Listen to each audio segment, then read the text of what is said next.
Hello मेरे प्यारे दोस्तों, आज मैं आपको लोगों को पढ़ाने जा रहा हूँ डीएलएड सेकेंड सेमेस्टर की गणित। तो देखते हैं कि वस्तुनिष्ठ प्रश्न कैसे हल कर सकते हैं। और हम राजन सीरीज मेरे पास है और इस राजा सीरीज 2023 को हम कैसे हल कर सकते हैं। तो यहाँ से हम 1 नंबर से शुरुआत करते हैं प्रश्न की। पहला प्रश्न कह रहा है कि √2 कामा √4 कामा √0.4 कामा √0.2 में परिमेय संख्या है।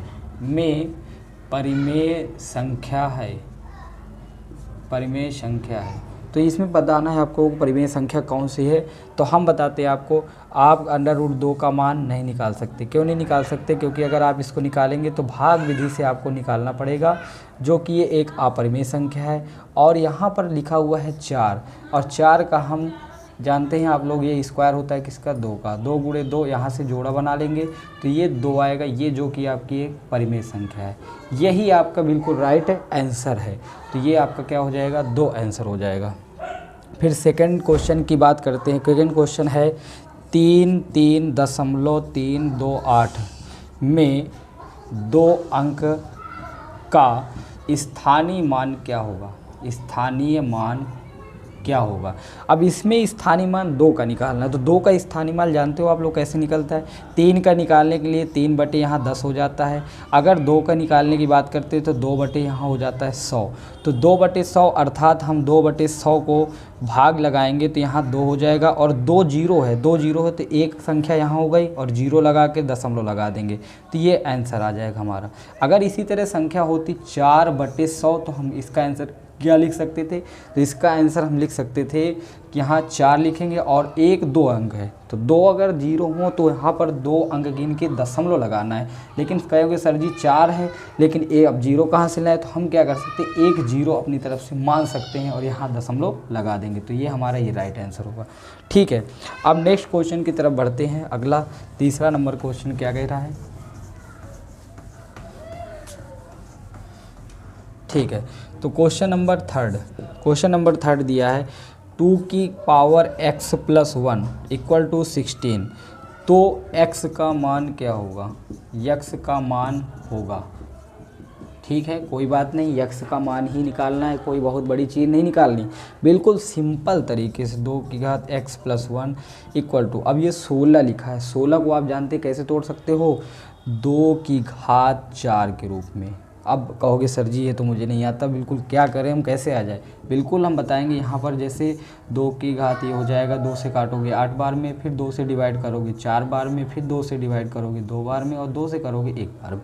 तो यहाँ पर आप देख रहे हो 2 गुणे 2 गुणे 2 गुणे 2। अब इसकी घात गिन लो, 1 घात 2 घात 3 घात 4 घात। तो यहाँ इसलिए हमने क्या लिखा था? 2 की घात 4। समझ में आ रहा है ना? बिल्कुल। आगे फिर से देखो, अगर आधार बराबर हो, क्या हो? आधार बराबर होती है तो घात भी बराबर होता है। तो यहाँ पर हम लिख देते हैं आधार बराबर क्या होता है? घात। तो यहाँ से हम लिख सकते हैं x + 1 = 4। क्योंकि ये 2 बराबर हैं तो ऊपर वाले भी क्या हो जाएंगे? बराबर हो जाएंगे। समझ रहे हैं ना आप लोग? बिल्कुल ध्यान से समझिएगा। x = 4। अब इसका पक्षांतर करेंगे तो ये बराबर के उधर जाएगा तो -1 हो जाएगा। तो अर्थात इसका आंसर क्या आएगा? 3 होगा। समझ रहे होंगे आप लोग। फिर अगले क्वेश्चन की तरफ बढ़ते हैं। इस क्वेश्चन को आप लोग देख लीजिए। नेक्स्ट क्वेश्चन नंबर 4 की तरफ हम लोग बढ़ते हैं। तो क्वेश्चन नंबर 4 थोड़ा सा बड़ा क्वेश्चन दिया गया है, कोई बात नहीं, हल हम लोग कर लेंगे। 1/8 - 3/8 और +2/8 भाग दिया गया है 1/4 का 1/2 का मान होगा। इतने का मान पूछा गया है। आप लोगों को समझ में आ रहा होगा। 1/8। अब हमें करना क्या है? 1/8 पहले लिख देना है, ठीक है, बिल्कुल समझ में आ रहा होगा। -3/8 फिर +2/8 फिर भागे 1/4। अब सबसे पहले क्या करना है हमें? जहाँ पर का दिख जाए वहाँ पर गोला लगाना और सबसे पहले इसको हल करना है। क्या करना है? सबसे पहले हल करोगे तो एक गोला लगाओ यहाँ पर और 1/2 भाग के चक्कर में आप पहले नहीं पढ़ेंगे, सबसे पहले जब का मिलेगा तो का को हल करने के बाद में भाग देंगे, ठीक है, ध्यान रखना नहीं गलत हो जाएगा सवाल। तो फिर आगे बात करते हैं 1/8 माइनस 3/8 प्लस 2/8। अब यहाँ भाग दिलाएंगे, इसका गुणा कराएंगे तो 1/4 दूनी कितना हो जाएगा 8। अब आप क्या करेंगे, भाग में जाएंगे, भाग से फिर जोड़ और फिर जोड़ के बाद फिर घटाना। यहाँ पर हम लिख देते हैं भागु जोघ, भा से होता है भाग, गा से होता है गुणा और जो से होता है जोड़ और घा से होता है घटाना। इतना समझ में आ रहा है ना? बिल्कुल। आगे देखिए, ध्यान से देखते रहेंगे आप लोग। 1/8 माइनस 3/8 प्लस 2/8 गुणा लगाएंगे। गुणे में भाग में जो होती है संख्या पलट जाती है, अंश का हर का अंश हो जाता है, तो ये 8 ऊपर चला जाएगा और नीचे बचेगा 1। अब हम आराम से 8 को 8 से डिवाइड कर सकते हैं तो यहाँ पर बचेगा 1/8 माइनस 3/8 प्लस 2 क्या हो जाएगा 1। ठीक है, ध्यान से देखिएगा। अब क्या करना है, पहले जोड़ करना है। तो हम क्या कर सकते हैं, इन पूरे का लासा लेके हल कर सकते हैं, इसमें कोई दिक्कत नहीं, आंसर सेम वही आएगा, चाहे आप जोड़ कर लें फिर बाद में घटाना कर दें। तो यहाँ से हम एलसीएम लेंगे तो इनका एलसीएम लासा जो आएगा वो 8 ही आएगा। 8 8 1 8 8 1 का लासा क्या होता है 8 ही होता है। तो यहाँ से हो जाएगा 1, फिर माइनस 8 का भाग 8 में देंगे, फिर 1 हो जाएगा तो 3 ही आएगा, और फिर 1 का भाग 8 में दिलाएंगे तो फिर कितना हो जाएगा 4 बार जाएगा, और 4 का गुणा कराना पड़े 8 का गुणा कराना पड़ेगा यहाँ पर। तो 8 दूनी कितना होगा 16।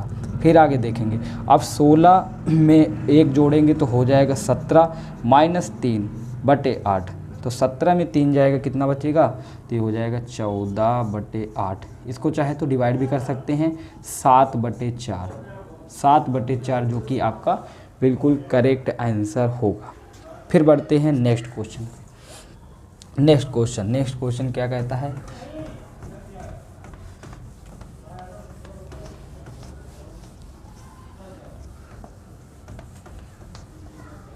नेक्स्ट क्वेश्चन 5वां नंबर में लिखा हुआ है एक त्रिभुज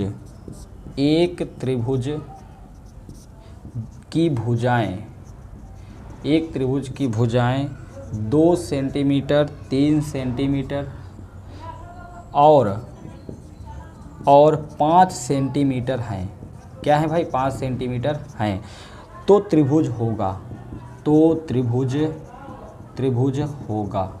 बिल्कुल बताएंगे त्रिभुज कैसा बनेगा। तो आप लोग देख रहे हैं इनकी जो लंबाइयाँ हैं वो बिल्कुल अलग अलग हैं। सबसे पहले बात करते हैं 5, तो अगर हम 5 सेंटीमीटर लाइन खींच दें 5 हो गए। उसके बाद हम इसको मान लेते हैं ए और बी, और दिया है 2 और 3। अगर हम यहाँ से एक बिंदु मान करके अगर चाप लगाते हैं और यहाँ से लाइन खींचते हैं तो ये मान लीजिए 3 सेंटीमीटर लाइन हो गई। फिर इन्होंने बताया 2 सेंटीमीटर। ठीक है, तो ये जो आपकी लंबाइयाँ दी गई वो सब अलग अलग दी गई हैं। लंबाई कैसी हैं, अलग अलग दी गई हैं। अलग अलग होने की वजह से ये आपका क्या बन जाएगा, विषम बाहु। क्या बन जाएगा, विषम बाहु त्रिभुज। कैसा त्रिभुज होगा, विषम बाहु त्रिभुज बनेगा। फिर अगले क्वेश्चन की बात करते हैं। नेक्स्ट क्वेश्चन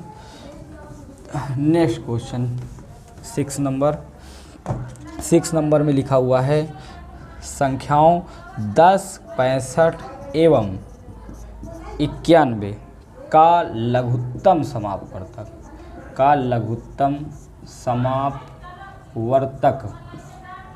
क्या होगा। ठीक है, तो लघुत्तम समापवर्तक निकालना, इसमें कुछ नहीं करना होता है। देखिए अब इसको हम 2 विधियों से निकाल सकते हैं, एक गुणनखंड विधि से और एक है आपका अभाज्य गुणनखंड विधि द्वारा। तो यहाँ से हम लिखेंगे 10, 65, 91। ठीक है, अब इनको भाग दिलाना शुरू करेंगे। ठीक, अब भाग दे लेंगे कितनी बार। अब देखिए सबसे इसमें जो संख्या सबसे छोटी होती है, जैसे 2 है तो 2 से भाग दिला के देखेंगे ये कट रहा है कि नहीं कट रहा है। पहले हम 2 से भाग दिलाएंगे, 2 पंचे 10। ठीक है, 2 पंचे 10 हो गया, लेकिन 2 का भाग 65 में नहीं जाएगा क्योंकि ये 5 है, ये 5 से कटेगा।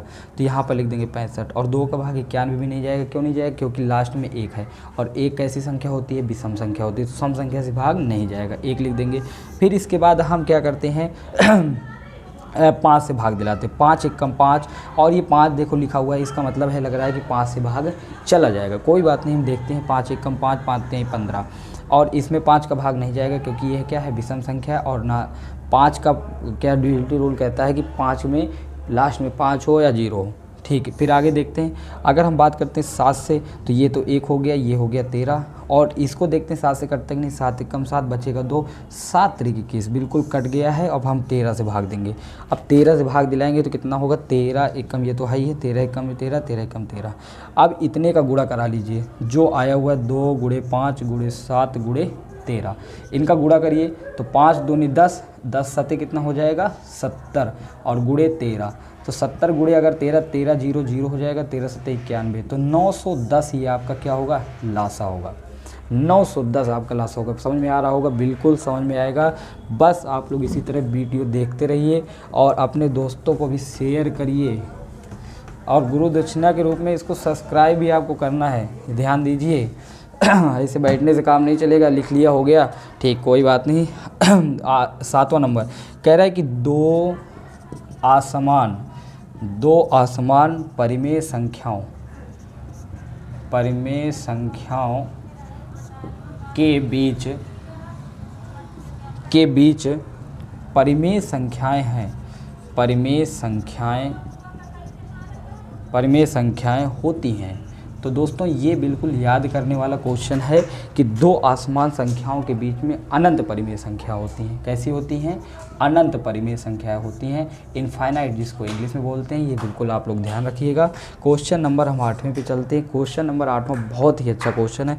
लिखा हुआ 3 + 2 और गुणे 7 का मान होगा। इसका मान क्या होगा भाई, तो इसका मान निकाल सकते हैं हम लोग बिल्कुल आसान तरीके से।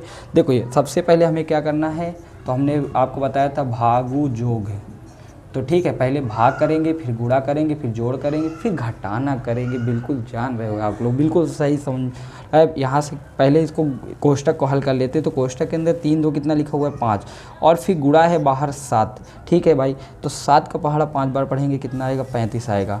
ठीक है, 35 तो है, लेकिन यहाँ ऑप्शन में 35 नहीं दिया है। सर जी 35 नहीं दिया तो क्या करें, तो हम करते हैं 3 × 7 - 2 × 7, ये लिखा है ऑप्शन में। देखते हैं 35 आएगा कि नहीं आएगा। 7 3 21 - 7 दूनी 14, इसको घटाएंगे तो कितना आएगा, 11 में 7 गया, 4 गया तो 7 बचेगा। यहाँ पर 7 आ रहा है, ये तो गलत है भाई। दूसरे ऑप्शन में चलते हैं। दूसरे ऑप्शन में लिखा हुआ है 3 × 7 + 2 × 7। ठीक है, देखते हैं इसमें आएगा कि नहीं। 7 3 21 हो जाएगा, प्लस 7 दूनी 14, और 14 और 21 को जोड़ेंगे तो हमें लगता है 35 आएगा, जो कि हमारा एकदम यही राइट आंसर है, यही राइट आंसर है। बिल्कुल आगे चलते हैं सवाल नंबर 9 की ओर। सवाल नंबर 9 हमारा देखेंगे कैसा सवाल है।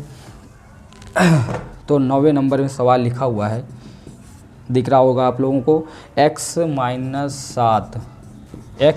7 तथा x - 9 का गुणनफल है।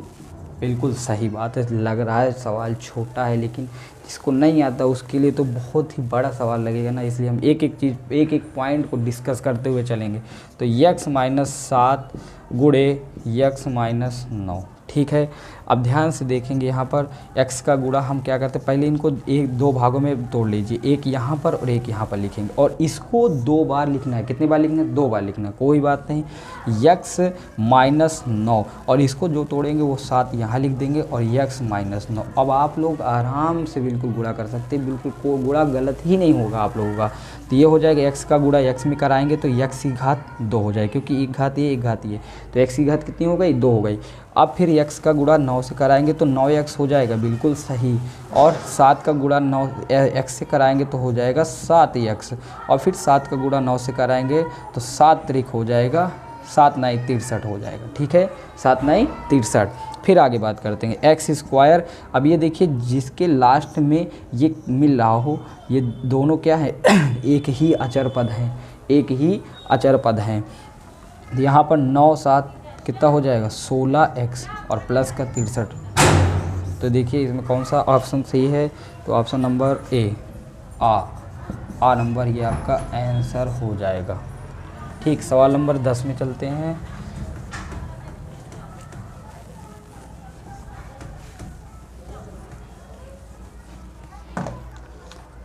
सवाल नंबर 10, इसमें बोला गया है कि एक त्रिभुज का क्षेत्रफल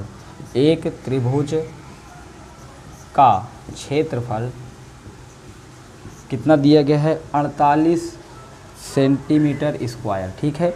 और इसकी ऊंचाई दी गई है, आपके पास 8 सेंटीमीटर। तो बोल रहा है, कह रहा है कि आधार क्या होगा, त्रिभुज का आधार आपको निकालना है। बिल्कुल सिंपल है, बस केवल एक सूत्र आपको लिखना है, एक सूत्र, त्रिभुज का क्षेत्रफल बराबर